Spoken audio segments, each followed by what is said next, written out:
We can prove through the testimony and documents that we will be presenting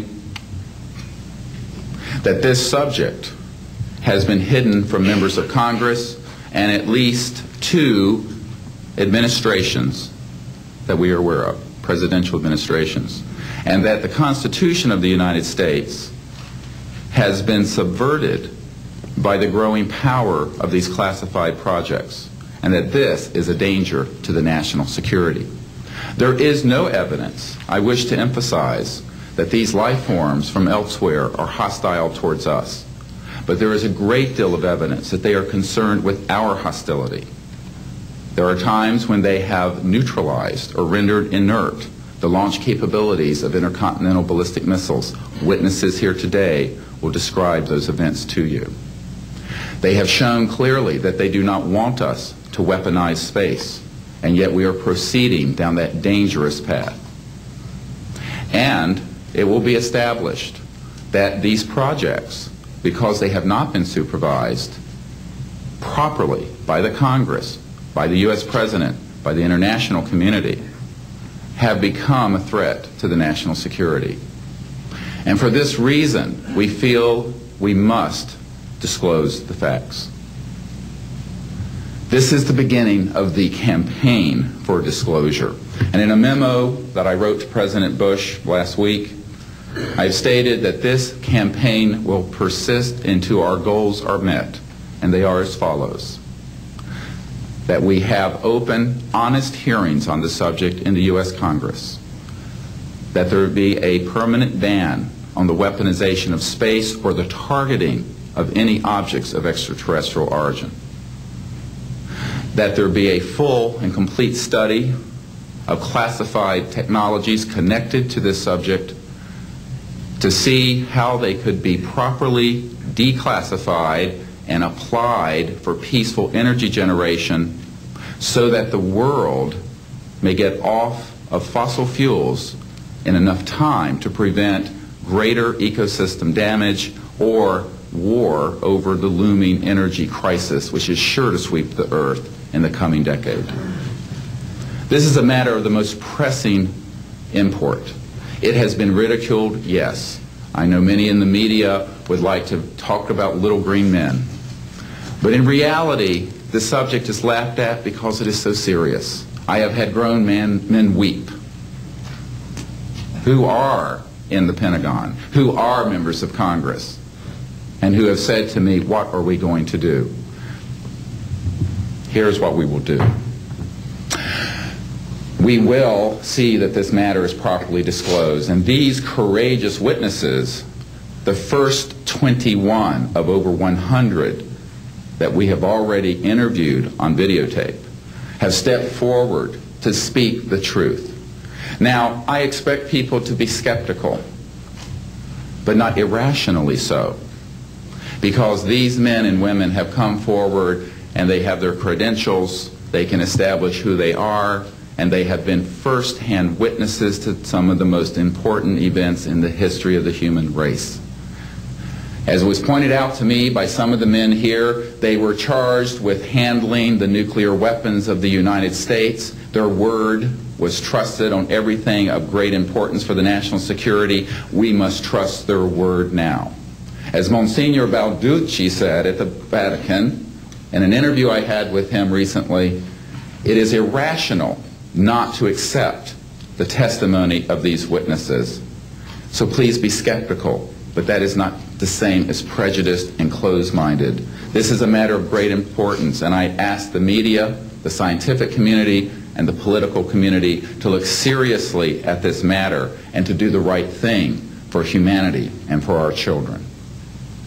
We have available for the media and for members of Congress a nearly 500-page briefing document with transcripts from dozens of these top-secret witnesses. We have a 4-hour videotape summary. It's not a commercial product, I'll warn you, from this project of the 120 hours that we have in interviews so far. They've been boiled down to 4 hours, and it's available for the Congress to review and for the major media to review.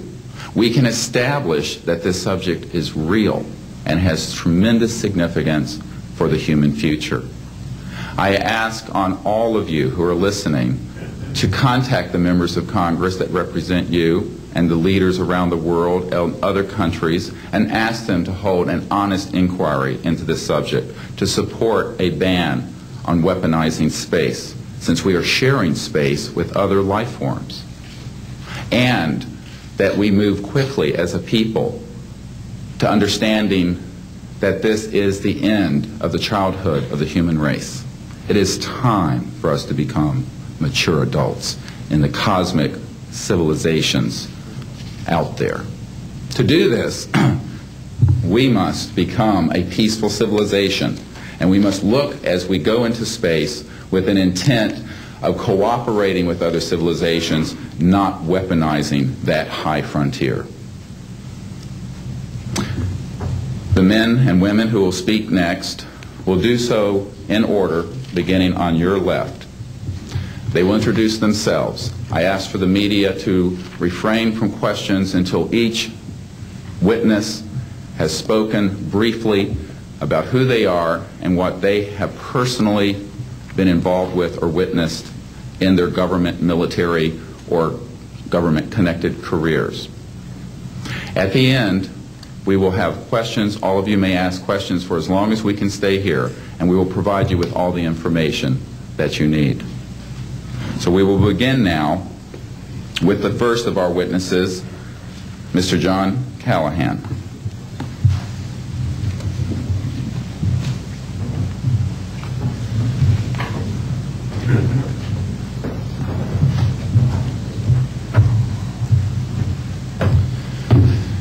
My name is John Callahan. I'm a retired FAA employee. I was the division manager for the Accidents Evaluation and Investigation Division in D.C. About 2 years before I retired, I received a call from Alaska region where the region wanted to know what to tell the media.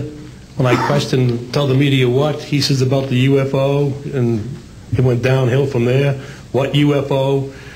It turned out I told him what any government employee would do at that time was to tell him it's under investigation. And then I had him send all that data to the FAA's tech center in Atlantic City. The next day, my immediate boss, service director, Javi Safir, and I went to Atlantic City. I had just purchased a new video camera, and I videoed the event. In Atlantic City, we had them play back on a scope, you would call it a scope, a plan view display, PVD, exactly what the pilot seen or what the controller seen, and we tied that in with the voice tape so we could hear exactly what the controller said and what he heard, and we taped it. We came back the next day, briefed the administrator, Admiral Ingen, on what happened. He wanted a 5-minute briefing. After we started the briefing, he wanted to know if he could see the video. We put the video on. He watched the video, the whole video. The next day, he set up a meeting for me to give a dog and pony show to President Reagan's scientific staff and whoever they brought over, and to hand off all that data to them. That morning in the FAA round room, it was either 9 or 10 o'clock, 3 men from Reagan's scientific staff, 3 CIA people, 3 FBI people, and I don't remember who the other guys were, along with all the FAA experts that I brought with me that could decide or talk about the hardware and the software, how it worked. We put on a dog and pony show. We let them watch the video. We had all the data there. We had all the printouts that the computer put out. They got all excited over it. When it was all done, the CIA, one of the CIA men told the people they were now sworn to secrecy, that this meeting never happened and this event never happened. When I asked him why, I thought it was probably just a stealth bomber at the time, he says, well, this is the first time that we have recorded radar data on a UFO, and these guys are going to get all excited, drooling over all this data. I said, well, you're going to tell the public about it? And he says, no, we don't tell the public about this. It would panic the public. He says, we're going to go back and study this. I said, okay. It was what he was going to do.